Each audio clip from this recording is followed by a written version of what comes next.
What's up, everyone? Welcome back to the channel. Boozer here. Thanks for stopping by. What a start to the week here. We got the Alien and Predator collab that's happening in-game right now. Today's video, we're going to be testing the Predator champion that is acquired through this champion pass. Unfortunately, it is a paid champion, a paid pass.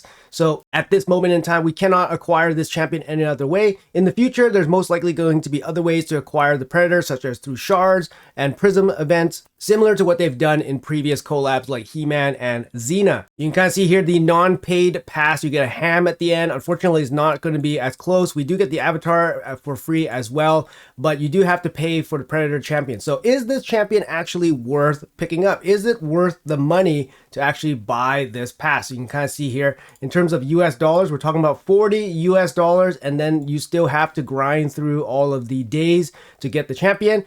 Or you can pay 60 US dollars and then you can get everything right away. Now, keep in mind, you don't have to make that decision right away. There is a couple months before the end of this collab, so you have time to think it over. But with that all being said, let's jump over to the test server and we'll go over the champion, the Predator. All right, guys, so we are on the test server now, and so we have access to the Predator. Unfortunately, I didn't buy this battle pass or anything like that. I don't intend to spend any money for anything in my accounts, but since we have test server access, we can play test the champion here for you guys. So I'm going to show you guys the builds I have for him, and then we can go over it here. So this is my Predator. He doesn't have any blessings or anything like that, and we're going to go with the traditional stone skin and lethal type of build. I do have a piece of reaction gear here as well, which makes it really nice. Makes him a little bit harder to kill, but he's already pretty hard to kill right off the gate. Just going by his base stats here, 26, almost 26,000 HP. I don't know if I've seen a champion with higher base HP from a non-mythical champion. I'm not 100% about the mythicals, but I think for the non-mythical champions, I think Mountain King is 30,000. I'm not sure who else is higher than this right off the bat, but this is a very impressive stat. 98 base speed is a little bit slow. Generally, lizardmen are quite slow overall, so it feels like 98 just kind of fits in there. He does have the boosted crit damage here and a little bit of resistance. He is going to be a Force Affinity Lizardman champion. His damage will be based off of HP. So you can go through his kit here real quick. His A1 Wrist Blades gives him a little bit of healing based on the damage dealt. Also has a passive effect that whenever he successfully evades a skill, he also counterattacks with his A1, so giving him back a little bit of healing. 30% of the damage dealt is not going to be crazy significant most of the time, especially since this A1 multiplier is actually on the lower side. It's not going to hit super hard. His A2 here, Smart Disc, 3-turn cooldown when fully booked. Total books for him, only 9, so actually quite reasonable. 3-turn cooldown, double hit AoE. It's a little bit random, and the damage that you know will be the initial target of this attack. So the champion that you select will get 75% increased damage in the beginning, but the second hit, it will be the weakest of all the other hits. So it's kind of interesting. It also has a max HP destroy component to it as well. And you can see here the text for the second hit. This will also ignore 15% of each target's defense if the champion's under Veil or Perfect Veil. So you can kind of tell that the Perfect Veil condition gives quite a bit of benefit here. His A3 single target attack before attacking places the Hunter's Gaze debuff, and it cannot be resisted if he's under Veil or Perfect Veil. If he kills an enemy with this ability, he places Block, Revive, and then he places the Hunter's Gaze on a random alive enemy for 1 turn, and then that debuff cannot be resisted if he's under Veil or Perfect Veil. If this attack does not kill an enemy, places a Perfect Veil on himself and fails his turn meter by 50%. It's on a 3-turn cooldown here, so it's pretty interesting. We don't have Hunter's Gaze on anybody except for the Chimera, I believe, at this point. Going down to what the Hunter's Gaze actually does. Damage dealt to a champion under the Hunter's Gaze debuff cannot be decreased, blocked, redirected, or transferred. This applies only to damage dealt directly by skills and not from debuffs, passive masteries, or blessings. Damage dealt to a champion under the Hunter's Gaze debuff will ignore unkillable, block damage, increase defense, strengthen, ally protection, veil, perfect veil, and shield buffs. Champions can still evade damage while under the Hunter's Gaze debuff. Some champions can ignore some of this, but with the Hunter's Gaze debuff, he can ignore all of this. That's obviously very, very strong. But the big negative about this A3 is that it's a debuff that he has to place and land on an enemy. Now, that's not a problem if he's under Veil, but if he's not under Veil, then that's going to be a bit of a problem, especially if he requires accuracy to land the Hunter's Gaze. And then lastly here, he does have a passive. At the start of each round, he places Hunter Perfect Veil on himself, which is amazing. It's a 1-turn duration. Before this champion takes a turn, also has a 50% chance to evade an enemy skill and all its effects. This initial chance reduces to 0 after the champion's first turn, so similar to reaction. As soon as he takes his first turn, he loses this benefit. Whenever this champion kills an enemy, grants this champion a 20% chance to evade enemy skills and accompanying effects up to 60%. So if he kills 3 enemies, he's going to get 60%. So it's a little bit interesting because he has the built-in 50% evade, and then it kind of goes away until he kills somebody. It would have been nice for him just to have like a flat evade. I think as long as he's under veil, he should have some kind of evade. That would have been nice. I think would have been a little bit thematic. He also has HP and arena battles, 35%. That's a fat HP aura. I like his kit. I think it's fair. I think it's very thematic. It works very well for the Predator champion. But I think there's some obvious issues with it. We'll go over that a little bit more detail when we do some playtesting. Again, lethal stone skin is very strong. You can definitely use savage stone skin as well. You can actually even totally forgo lethal and savage completely and go for merciless. I'll show you guys a couple of builds here that I put together. So first we have the lethal stone skin setup, and then we actually can use this kind of setup as well. So we're going to go with 6-piece merciless and then 3-piece reaction. Again, he's very hard to kill right in the beginning because first of all, he has high base HP. Second of all, he has a 50% chance of evading, and he also has a veil to start the fight, so he can't be single targeted. So he's not going to be easy to kill, and then you give him 3 reaction pieces, which basically give him a 75% chance to change critical hits into normal hits before he takes his first turn. That's just going to increase the chances that he's going to survive the first hit, especially if he's in a go second situation. I think this build might be the best build for Arena. But we'll start off with the lethal build first, and then we'll do some playtesting with the other build. So we're going to swap back to the lethal stone skin setup here. So obviously these are pretty endgame pieces of gear, pretty endgame stats here. 128k base HP, or sorry, HP. His base HP is quite high, so giving him any kind of HP percentage, those big glyphs are going to boost up his HP quite a lot. Attack is irrelevant on him. Defense doesn't really matter. A little bit, it's obviously going to be nice. Speed, it's going to be dependent on what kind of gear you have. 100% crit rate, you obviously want it on all your damage dealers, as high crit damage as you can possibly make it. Resistance doesn't matter. Now, accuracy for him is important to land a hunter's gaze, but I probably would not suggest focusing on accuracy at all, and you just want to give him damage. Make his veil do the work for the accuracy here. Don't give up the stats for the accuracy. So those are the total stats on my Predator. I don't have a relic on him. You can definitely put any kind of damage dealing relic. Anything with crit damage and HP would be ideal. Anything with crit damage would be good. Wand is fine, although the wand might not be the best on him just because he does have veil very often, so it's not going to be super easy to kind of like single target and CC him, and he does have built-in veil himself. So I'd probably suggest some kind of damage dealing relic, like maybe even a Talon if you don't have any other damage dealing relics. For the blessings, obviously something like Lightning Cage, again, would be very good. He does place veil on himself. You don't want that stripped off. If he has Stone Skin, you don't want that stripped off, of course. If you have a 6-star, then you're probably going to go with Crushing Ren for the extra ignore defense. More ignore defense on these types of damage dealers, definitely a must. You can even take something like Soul Reap just for some additional finishing power from him. Like I said, 9 books on him, a little bit on the more reasonable side here. Definitely fully book him. He has 3 turn cooldowns on both his abilities, which is really nice. He gets a bit of damage as well from the books, so obviously book him out for maximum effectiveness. Let's head over to the masteries here. Masteries here, generally pretty basic or standard nuking masteries. We got the crit rate, we got the crit damage, and then breaking the shield, damage on first hit, and then the chance to decrease the cooldown when the skill exceeds 30% of the target's max HP, which happens relatively frequently if you have a very strong nuker. Now the thing here where you can kind of switch it up is you could take something like Life Drinker, so he gets a little bit more HP if he's nice and low. But I find single out's going to be quite strong here because he does have that double hit AoE. So for example, if the first hit chops down the enemy down to sub 40%, the second hit could get the 8% boost here, which could be pretty nice. The other part here where you could actually deviate, I do like the support mastery here. Mainly because the retribution, he does already counterattack relatively, with some regularity because of the veil and the A1.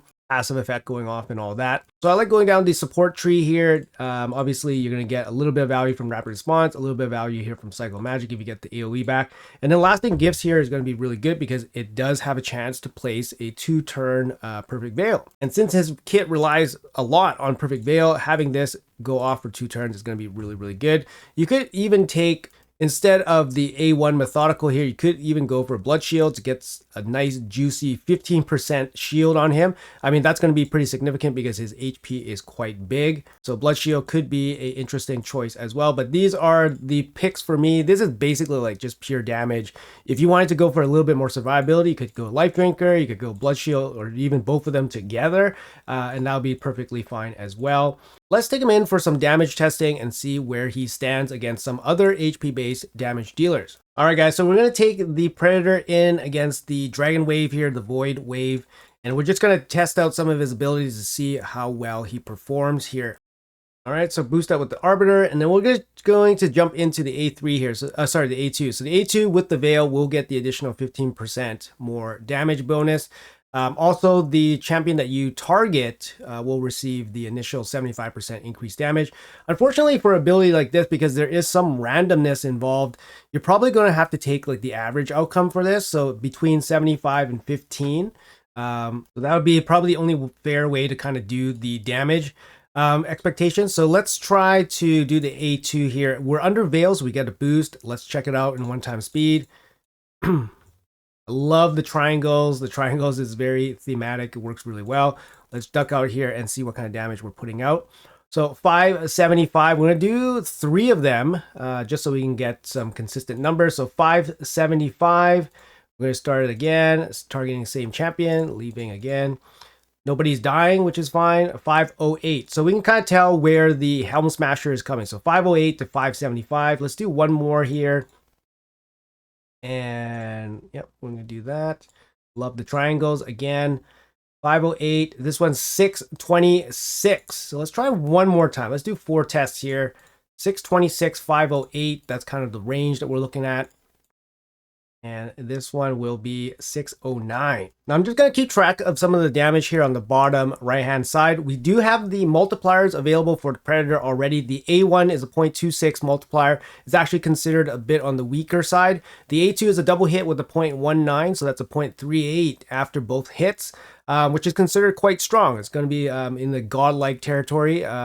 As per the rating from the HH website. And the A3 here for a single target hit for a 0.38 multiplier as well is considered strong. I'm just going to keep track of the damage range here, and we're going to test him against some other champions as well and see how well he actually fared. All right, let's test out his A3 here against this whatever champion. I forgot her name from the Doom Tower.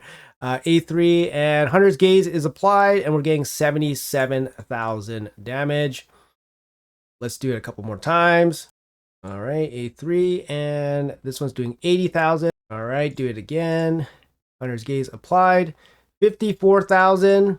Pretty big gap there. And our last test here, 70,000. So we went from 54 to 80,000. Obviously, Helm Smasher proccing is probably the difference. And our last test for him, we'll test out his A1 here. So 59,000 on the A1.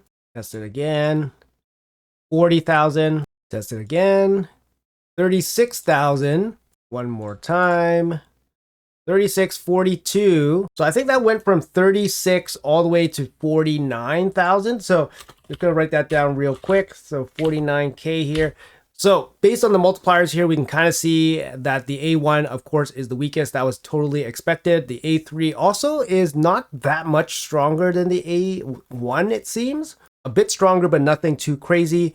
And then the A2 actually seemingly doing decent damage here. So we're going to swap the gear over, make sure the stats are correct, and then we're going to use a couple other HP-based champions that you guys probably will have, and we'll see how these damage numbers compare. All right, guys, so first up, we got this Magnar here. It's probably the most juiced up Magnar you guys ever seen. I don't know, but he's pretty strong to me. Got a 3-star blessing on him, so he's not even like fully maxed out. He is +4. Check out his total stats here: 120k HP, 316 crit damage.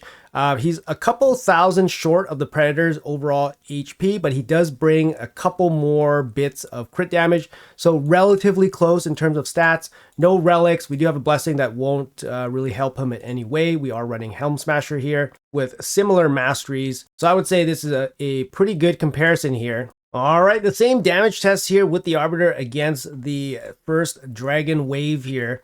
So is the Predator pay champion better than Magnar this epic? I've listed the multipliers here on the right hand side. You guys can have a look as a comparison to the Predator. So we're going to test out his A2 here. His A2 is his big ability. He's basically almost guaranteed a second hit with this, as long as you don't apply an HP burn on anybody. Let's move that to the top right hand side. So yeah, like I said, you're going to be guaranteeing yourself a double hit on this. It's a 0.22 multiplier x2, so it's a 0.44 multiplier. So that's actually a higher multiplier than the Predator here. Let's test out exactly what he can do. I'm going to go for the double hit, come out, and then we are looking at 356 only. 356, guys. So that's significantly less than the Predator. Let's keep going here and come out. 356, and then we got 329, so that's even less. The Magnar is definitely not performing as well, even with a slightly higher multiplier, guys. Even though the stats are very, very similar, 372, that's going to be the highest one so far, 372, and I would say about 330 on the low side.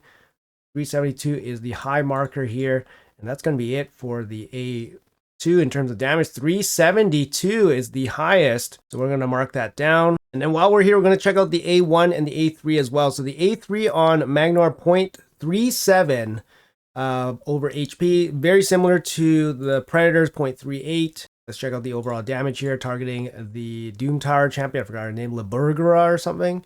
First hit comes in at 50k. Second hit coming in, and that's going to be 71. So 50 to 71.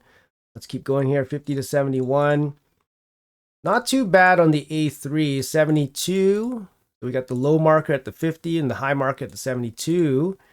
And then last hit here from the A3, and it's 53. So 50 to 72 on our 4 tests. And lastly here, we'll test out the A1. Similar multipliers here, 42,000. Let's keep going. Similar multipliers to the Predator. 0.23 versus 0.26. We got 44. That looks like it's going to be about what we're looking at for the mid 40s, low 40s. Keep going here, and the A1 again, 46, and then one more hit. Definitely in line, it feels like it's close to the Predators, 47. So that's going to be a high watermark there. Very, very consistent scores here. All right, so we tested the Predator versus Magnar, an epic champion. Now we're going to test him against Embrys, which is the free mythical champion that you can get from collecting the Chimera fragments. Now, Embrys basically known as a super hard-hitting HP-based damage dealer, especially obviously in his second form. The big thing about him is that he does have a conditional double damage or 50% ignore defense. The ignore defense condition is significantly higher, so you definitely don't want to build Embrys with too much accuracy. He does get a small multiplier boost here from accuracy, but it shouldn't be something that you should prioritize. You definitely should want lower accuracy than your enemy so that you can get the 50% ignore defense. That's just the biggest damage boost. He's also self-buffing with his A3 as well, so he can actually buff up an additional ignore defense 10% whenever he uses the A3. So yeah, this guy is going to smack. We got him in this base stat here, 117k base HP, a little bit slower than the Predator, about 10 crit damage less than the Predator. When we swap over the forms here, we have 126k HP, which is basically the same as the Predator with 305 base crit damage. Which is, basically the same as the Predator. So we have a relatively comparable stat line against both of them, Embrys versus the Predator. They are running lethal with stone skin, basically identical gear. We just swapped over. The accessories are a little bit different. 120 accuracy only on this Embrys. I checked the wave accuracy. The wave's accuracy is 133. So we have less accuracy than the waves, which means we will be getting the 50% ignore defense against the wave. Let's see how well Empress does against this wave here and how well he stacks up against the Predator. All right, so first things first, let's get into it. We are going to be buffing ourselves up. So obviously we had the Predator going in with his perfect veil to boost him up in, basically situations where he should have the veil to start with his first ability. So in this case, Empress should be able to start his A3.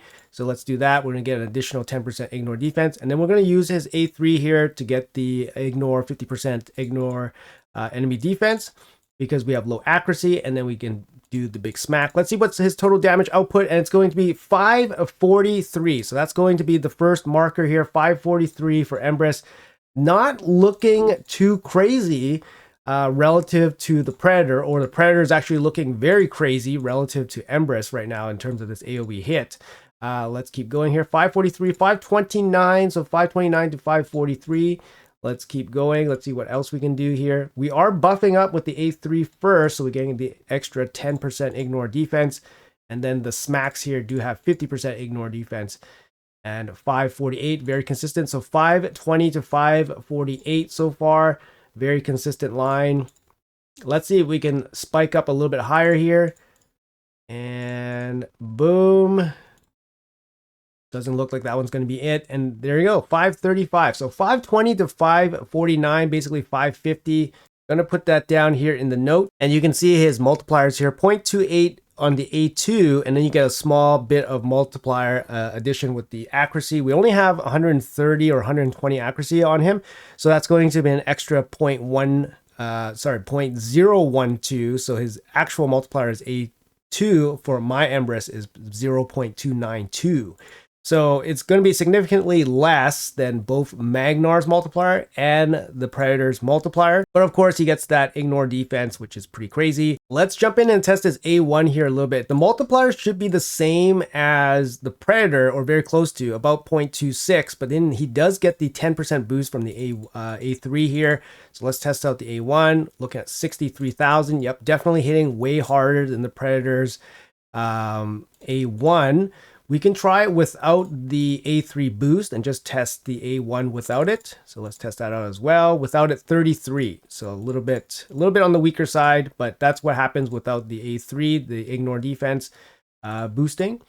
Let's keep going here. Obviously, Helm Smasher is a factor as well. Let's not use the A3 here. And then we're going to hit again 51. That's probably with the Helm Smasher. So 33 to 51 so far without the Helm Smasher procs. With the Helm Smasher proc, without the A3 activation. So we'll hit again with the A1, 33. So 31 to 50 on the A1 without having to use the A3. All right, so just from our general testing, maybe like a too long, don't watch kind of situation here, the Predator's A2 actually hits quite decent.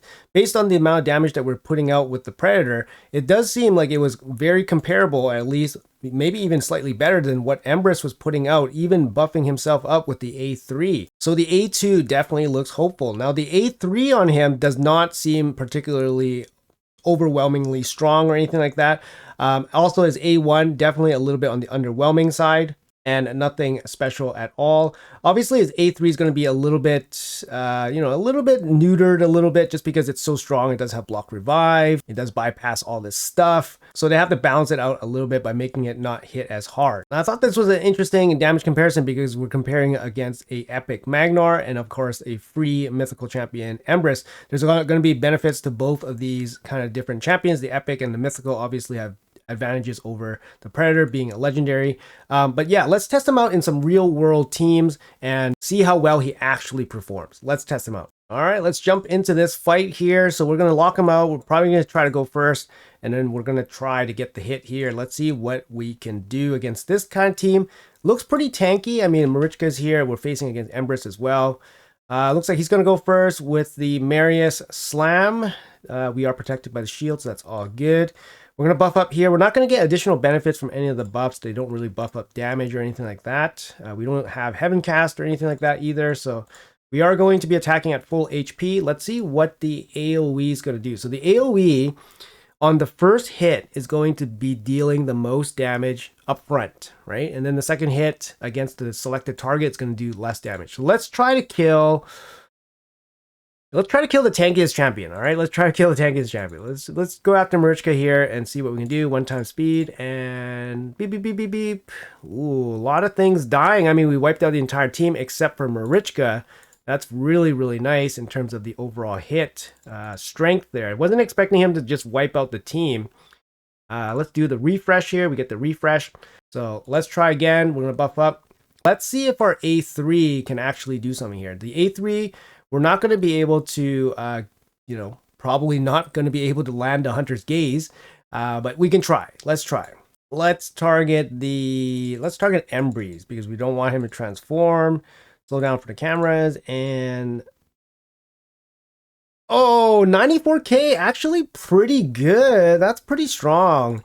Wow, I'm actually a little bit surprised there by that big old hit, big old smack there.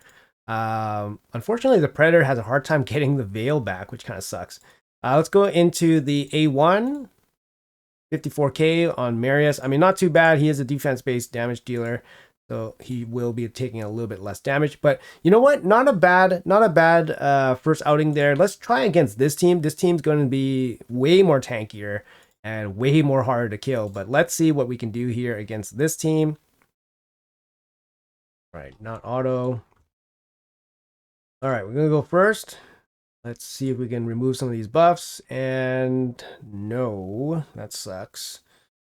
That sucks. Let's see what he's got. Well, we're not going to be able to bypass any of this stuff, which really sucks. So we can't place Hunter's Gaze, which sucks, and we can't go through the Stone Skin, which sucks. So obviously this is one of the limitations here, right? So we're going to have to just attack, and luckily we have the 2-turn Veil, which is really helpful, obviously. Let's keep going here, and we're gonna take down his turn meter a little bit. Okay, let's run through some of these stone skins. All right, shields. All right, here we go. Block debuff's also a problem here for the Hunter's Gaze because yes, it cannot be resisted, but it can be blocked by the block debuffs, which kind of sucks here. So let's see if this A2 can actually do something. Let's see. Okay. Not too bad. Not too bad. He was under Veil though, so that is like kind of the potential of how much damage he can actually apply. Let's lock him out, freeze stuff. Boom, there we go. We got a reset happening. All right. How is this going to work? Is this going to work against Nice? I don't think so, because he's going to prevent the fatal damage, and then he's not going to... Yeah, he's going to prevent the fatal damage. But will this kill Nice? Because it's going to be a 2-hitter, right? It's going to be a 2-hitter. Let's see if we can kill Noel, actually. Okay, let's try. No, we couldn't kill Noel. Oh, Nice actually died there. Interesting. Okay, that's really interesting. Got him down. Got her down. No Veil. So no Veil, no Hunter's Gaze. I'm going to get resisted by the Noel, but let's see if we can kill her with this A3. And boom, 55k, block revive. We got it. Looks pretty good. I mean, looks pretty good. Now, this team, I mean, our team is not busted. Like, we have Niem for a way to basically protect us from getting hit right away. We have the lockout champion, and then we have a speed booster. The speed booster is not going to give him additional damage or anything like that. But, you know, not too bad here. Let's see what he can do. Let's see against this team here. Fortunately, he's not going to be playing well locked out. His A1's just not going to be super strong, so we can't get locked out. So we're going to try to go first here. Hopefully he doesn't have supersonic. He does not. All right, we took away the stone skin, which is nice. And here we go. Big smacks. Let's target. I'm not too sure who we should target or how this, like, we just have to use the average outcome here.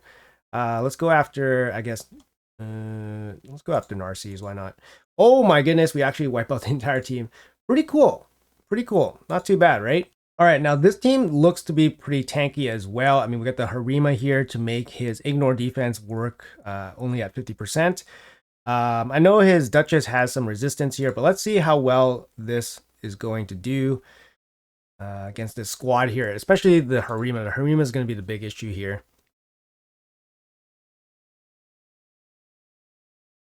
Okay, we do lock out the mythical champions. You burn off their stone skin, and let's target Harima, I guess, and not too bad. Not too bad. Yeah, basically we dealt fatal damage to the Duchess, and then the relic saved them, and then obviously Carnage was saved by Swift Parry there. So not too bad. I mean, he is Force Affinity, so he has a chance to weak hit against the Duchess too, which is a little bit of a problem. But so far, pretty decent. I mean, he is not blessed. He doesn't have relics or anything like that. His A3 hits quite decently. All right, let's switch up his build a little bit. I think this would probably be the best build for him. Triple reaction with the merciless, build here. Obviously, with Stone Skin, he's more protected against like crowd control and all that. But in terms of keeping himself alive, he has Veil, he has high base HP, he has the evade mechanic, and now he has the reaction accessories as well. So getting merciless on him, just going to give him an additional 10% ignore defense over lethal. Also gives him a chance to reduce random skill cooldown as well, which could be very, very strong. Let's test him out in this build. Give up a bit of stats here. I give up a little bit of speed. I gain somewhere around 20, maybe 20% crit damage, and I lose about 20,000 HP. So there's, a bit of a stat drop, but, the extra 10% ignore defense is quite nice. Let's go up against this team here. Like, this team's going to be very, very tanky.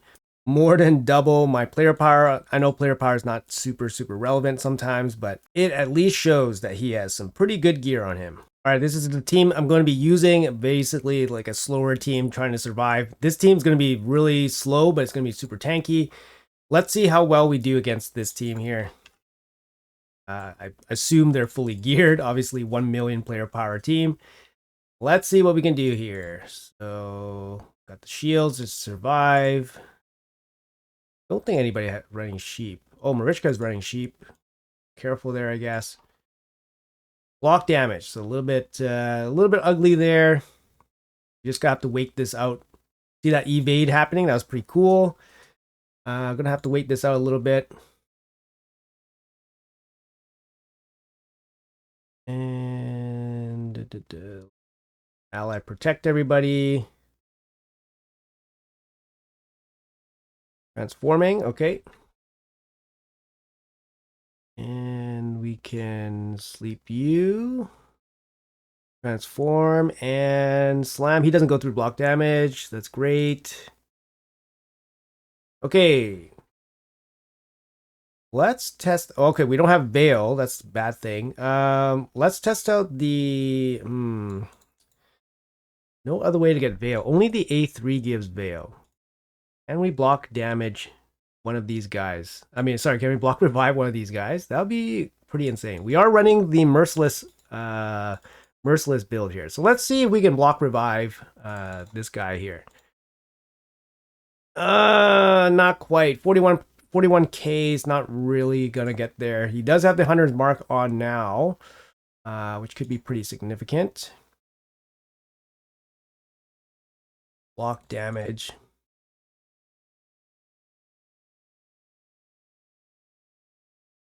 All right, let's test out the A2 now that he has the veil up. Let's see what we can do here. We're gonna target the Marichka. Not too bad. I mean, these guys got quite a bit of buffs on them, strengthen, increased defense, and all that. But honestly, not too bad. Killed her off. Get the reset on the abilities here. Can we sleep anybody? We can't really do anything here.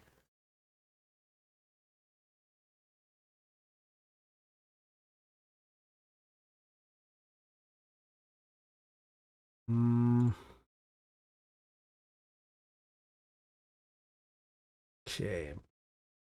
Back to the A2, we do have the Veil up, so we're going to be doing lots of damage or more damage. So let's target the Galthier. Wow, we actually smoked everybody. Uh,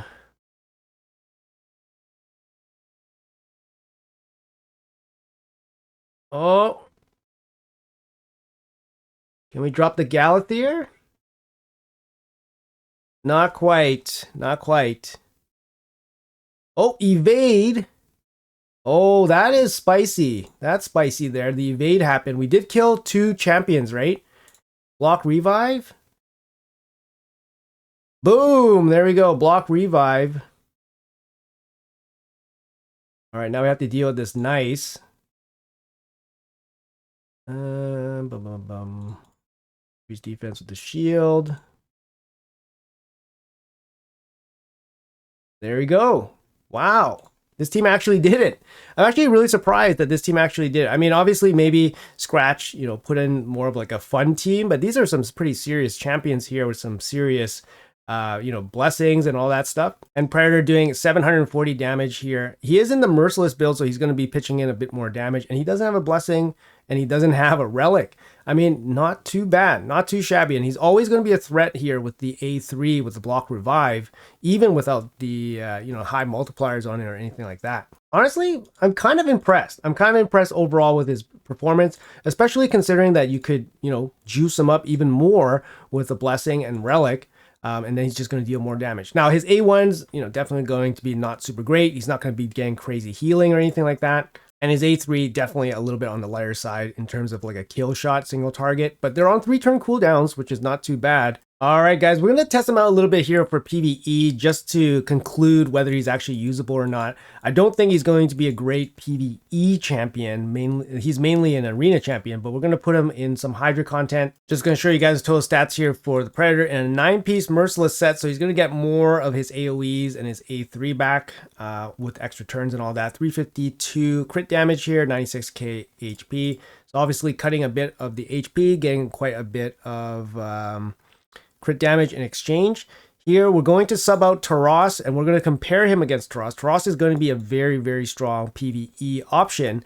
All right, let's run a quick test here against Nightmare difficulty, and we will be testing the Predator against Crowcat, which is one of the best damage dealers for Hydra. I don't expect the Predator to be doing significant damage here at all. He is running the 9-piece Merciless set, which is basically the best damage dealing PvE set. So let's see what he can do here in this team. So let's do the quick battles here.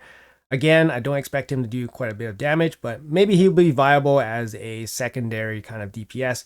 So here he's doing 63 million damage. We have Shayak pitching in 30 million damage. That's going to be mostly from Hex. Mishnaki's here pitching in for Hex damage, as well as just being a good damage dealer. 126 million, and then Crowcat doing the bulk of the work here. 280 million damage. Let's do it again. And then we'll see how well he does. So for him, he's not going to be doing insane amounts of damage at all. And obviously his kit is not made for that. So again, 63 on the dot. And everybody else basically doing about the same. Shayak here pitching in for 40. Crowcat doing 285. Very consistent, at least. All right, so we have something to compare again. So now we're going to sub him out for basically a real PvE damage dealer, HP based, and that's going to be Taras. Now I'm going to take off his 6-star Crushing Rend because that's not fair against Predator, obviously, but we're going to swap over the gear directly from the Predator. So here is the Taras in 9-piece Merciless as well, 381 crit damage, 267 speed, 94k HP. A little bit better stats, it seems like, but that's going to be from the Blessing. So let's take this Blessing off. I mean, let's give him, I guess we'll give him Sheep. But yeah, most of that's going to be from the Blessing. No relic on him, Helm Smasher, so no additional damage that way. Stats, there we go.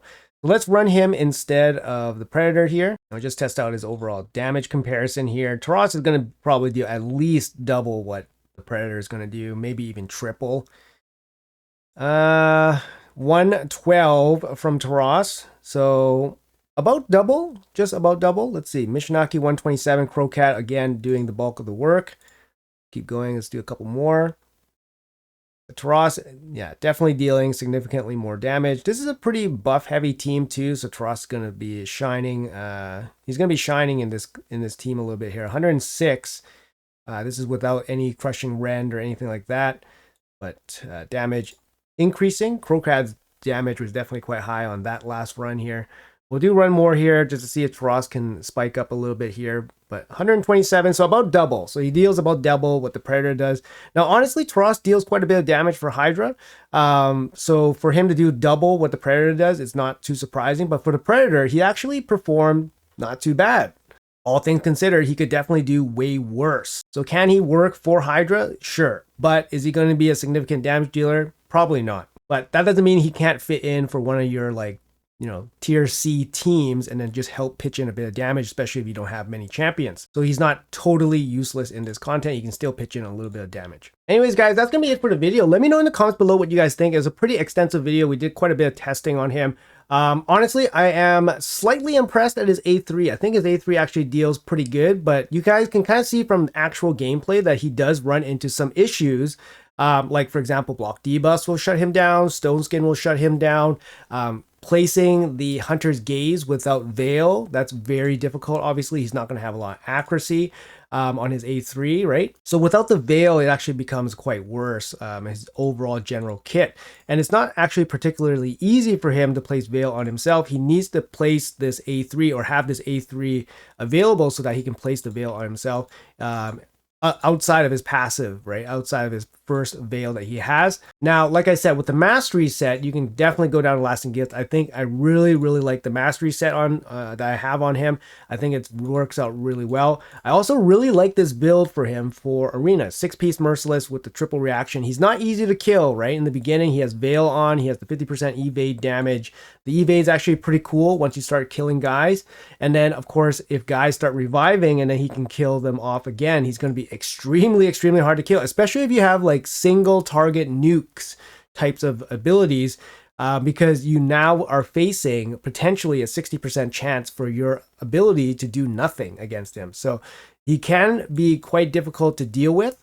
And of course, he's going to be a forever threat with his block revive. Even without the Hunter's Gaze, just a block revive here is going to be really strong, especially if he gets the right block revive on the right champion. Now, keep in mind, I have, you know, end game level gear. I can use him with end game level champions, but keep in mind that I'm also fighting against very strong teams. Obviously, Scratch's team, 1 million player power, mythical champions, properly geared, etc. So keep that all in mind when you guys are, you know, building out your own Predator. You guys are fighting against competition based on your progress level, your your account level. So obviously some of the results might vary here, but I'm just showing you guys what is potentially possible with this champion.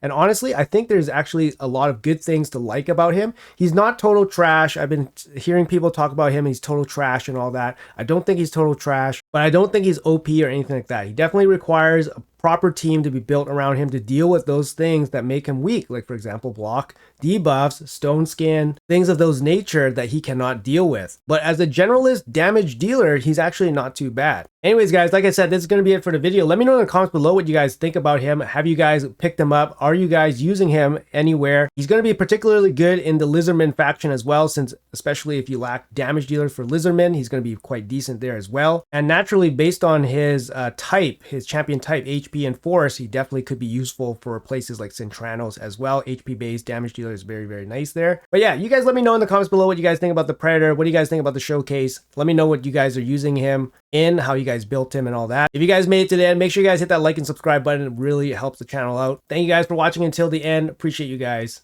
and I'll see you guys in the next video.